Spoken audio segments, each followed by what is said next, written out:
72 घंटे के भीतर रूस यूक्रेन जंग को लेकर एक बड़ा उलटफेर होने की चर्चा है। अमेरिका के राष्ट्रपति डोनाल्ड ट्रंप ने जो कहा है उससे जेलेंस्की की टेंशन बढ़ गई है। रिपोर्ट्स के मुताबिक ट्रंप ने बातचीत से पहले ही पुतिन को यूक्रेन का 50% इलाका तोहफे में देने की बात कर दी है।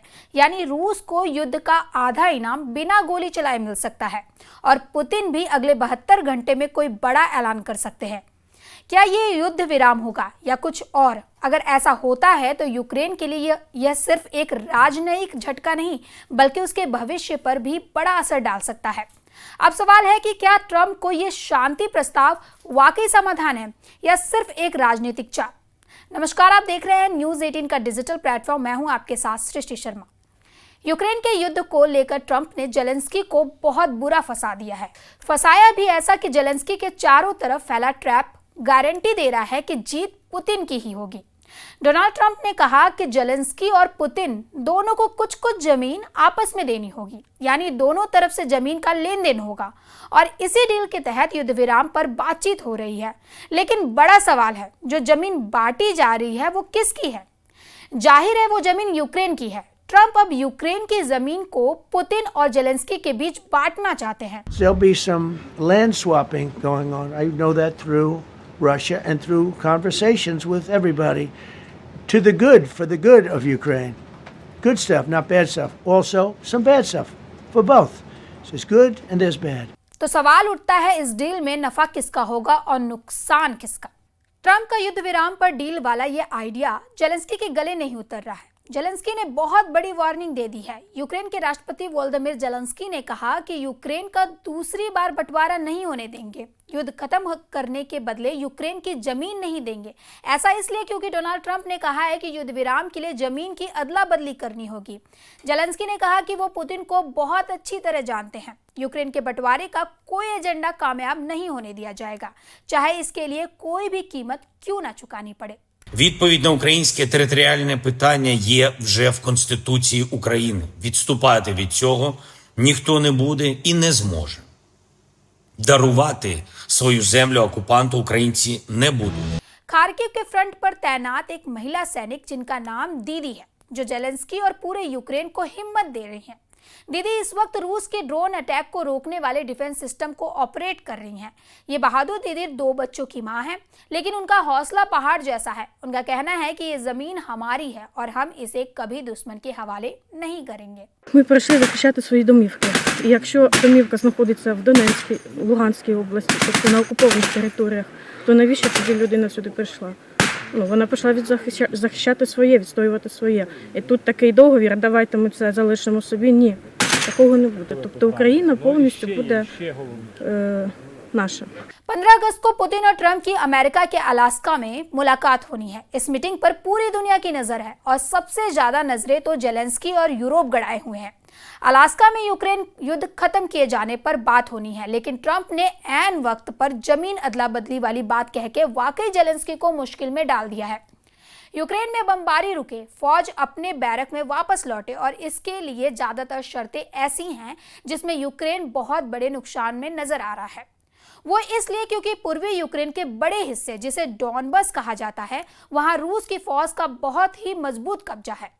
जुलाई के महीने में यूक्रेन पर रूस ने ऐसे हमले किए जो पिछले 3.5 साल के दौरान जेलेंस्की ने नहीं देखे थे। यही वजह है कि जेलेंस्की को ट्रंप के वादों और डील पर यकीन नहीं हो रहा है। वो तो पहले ही कह चुके हैं कि जिस बातचीत में यूक्रेन का दखल नहीं होगा वो बातचीत बेमानी होगी। यानी जेलेंस्की को महसूस हो रहा है कि उनका पत्ता काटने की पूरी तैयारी हो चुकी है। इसलिए पुतिन और ट्रंप की मीटिंग में फंस चुके जेलेंस्की को बचाने के लिए यूरोप के 5 देश सामने आ गए हैं। फ्रांस, इटली, जर्मनी, पोलैंड और ब्रिटेन।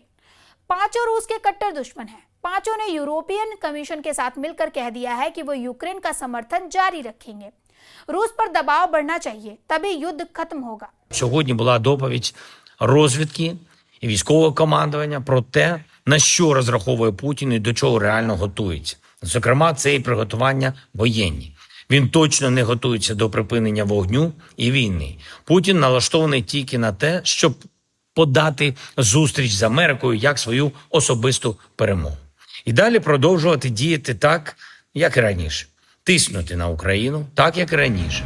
जेलेंस्की के समर्थन में यूरोप का मैसेज साफ है। मैसेज ये कि अमेरिका चाहे सरेंडर करेगा, यूक्रेन सरेंडर नहीं करेगा, और अगर ऐसी नौबत आई तो अब यूरोप यूक्रेन की तरफ से लड़ेगा। ट्रंप पुतिन की मीटिंग से पहले ये यूरोप के साथ मिलकर जेलेंस्की का नाटो धमाका कहा जा रहा है, जिसमें नाटो पूरी तरह बटा हुआ नजर आ रहा है। क्या ये अमेरिका और डोनाल्ड ट्रंप के खिलाफ France, Italy, Germany, Poland, Britain और यूरोपीय कमीशन की बगावत कही जाएगी? रूस का दावा है कि उसने पूर्वी यूक्रेन के डोनेस्क में एक बड़े इलाके पर कब्जा कर लिया है, जबकि यूक्रेन का दावा है कि उसने डोनेस्क में रूस के सभी हमलों को नाकाम कर दिया है। पुतिन के टारगेट पर पश्चिमी यूक्रेन की तरफ से 4 बड़े सेंटर हैं। पहला है खार्किव, दूसरा सुमी, तीसरा डोनेस्क और चौथा है नीप्रो नदी के किनारे पर जापोरेजिया। इन चारों शहरों के आसपास बहुत बड़ी जंग चल रही है और जेलेंस्की जानते हैं कि अगर इनमें से एक भी मोर्चे पर वो हारे तो पुतिन के कब्जे में 50% यूक्रेन आने में बिल्कुल देर नहीं लगेगी।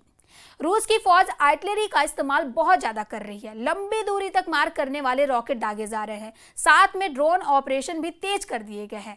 इन सब के टारगेट पर यूक्रेन की फौज के ठिकाने हैं, जिनको हाल में नाटो की मदद के बाद मजबूती मिली है। The next meeting will be with Zelensky and Putin, or Zelensky and Putin and me. I'll be there if they need, but I want to have a meeting set up between the two leaders because there'll be some land swapping going on. I know that through Russia and through conversations with everybody to the good, for the good of Ukraine.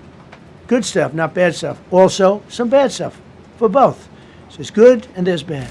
Trump ने युद्ध रोकने की कोशिश जरूर की, लेकिन ऐन वक्त पर जेलेंस्की के हमलों ने पुतिन का मूड बिगाड़ दिया है और फिर रूस ने यूक्रेन को ऐसी सजा दी जिसे रोकना अब नाटो के बस की बात नहीं रही। अब सवाल यह है कि क्या इस बार अलास्का में होने वाली बैठक से पहले यूक्रेन कोई ऐसा ऑपरेशन कर सकता है जिसे पुतिन और ट्रंप की बैठक शुरू होने से पहले ही फेल हो जाए? Немає жодної ознаки, що росіяни отримали сигнали готуватись до післявоєнної ситуації. Поки що немає. Навпаки, вони переміщують свої війська та сили таким чином, щоб розпочати нові наступальні операції. Якщо хтось готується до миру, він цього не робить. Ми продовжуємо інформувати наших партнерів про реальну ситуацію на полі бою, в дипломатії. इसमें कोई शक नहीं है कि युद्ध बहुत ही खतरनाक चल रहा है। रूस का दबदबा कई इलाकों में ज्यादा है, लेकिन नाटो और अमेरिका की मदद ने जेलेंस्की के हथियार गोदाम फिर से भर दिए हैं। ये बात पुतिन भी जानते हैं, लेकिन पुतिन को टेबल पर लाने में ट्रंप कामयाब हुए हैं। अब अलास्का में होने वाली बैठक यूरोप का भी भविष्य तय करने वाली है। डोनाल्ड ट्रंप के दोबारा राष्ट्रपति बनने के बाद से पुतिन के साथ उनकी बातचीत तेज हो गई।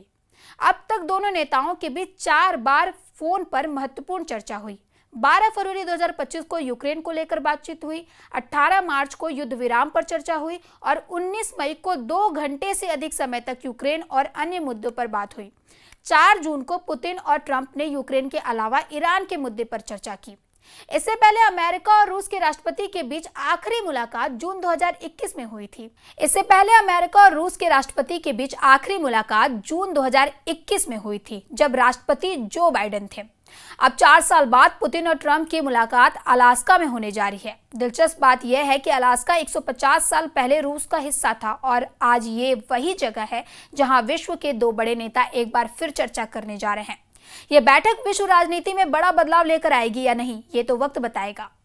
फिलहाल इस खबर पर आपकी क्या राय है, कमेंट सेक्शन में जरूर बताएं और ऐसी ही खबरों के लिए देखते रहें न्यूज़ 18 का डिजिटल प्लेटफॉर्म और हमारे चैनल को सब्सक्राइब करना ना भूलें। धन्यवाद।